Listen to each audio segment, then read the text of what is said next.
আমরা তো চলে এসেছি মামার বিয়ের লাস্ট পার্ট অর্থাৎ বউ ভাত নিয়ে। চলো দেখা যাক।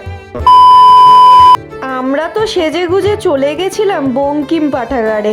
তো খুব সুন্দর জায়গাটা, ওখানে গিয়ে একটু সবাইকে দেখিয়ে নিলাম। দাদা এদিকে ফটো তুলছিল, সবাইকে দেখানোর পরে আমরাও চলে গেলাম ফটো তুলতে। তো সবাই বেশ ফটো তুলে আনন্দই পাচ্ছিল, অনেকটা জায়গা ছিল এখানে।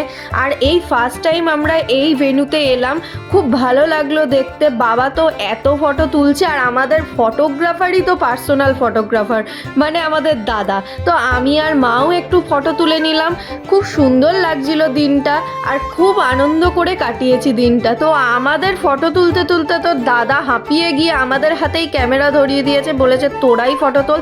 আর এদিকে আমরা একটু খেতে বসে গেলাম, খাওয়া দাওয়া সেরে নিয়ে আবার আনন্দ করব। Many hours later. আর এদিকে তো রিতমের অবস্থা দেখো, মামির সাথে নাচতেই ব্যস্ত।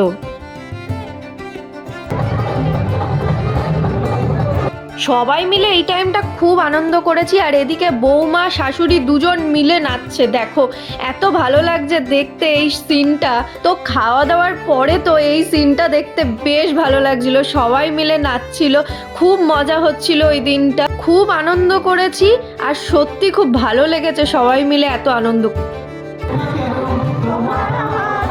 আর এখানে বর বউকে দেখো, খুব আনন্দ করেছে, এত নেচেছে বলার মতো না। 1 hour later.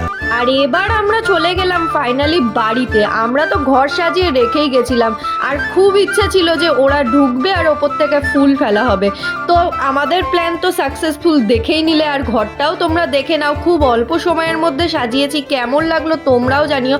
ওদের তো খুব ভালো লেগেছে। তো আমরা তো এদিকে বিভিন্ন রকমের নিয়ম কানুন পালন করছিলাম, যেমন মালা বদল, দই চিড়ে দেওয়া। আর এদিকে এরা খুব সুন্দরভাবে ফটোশ্যুট করছিল। তো আজকের ভিডিওটা তো এইটুখানি, তোমাদের কেমন লাগলো বন্ধুরা জানিও। বাই বন্ধুরা।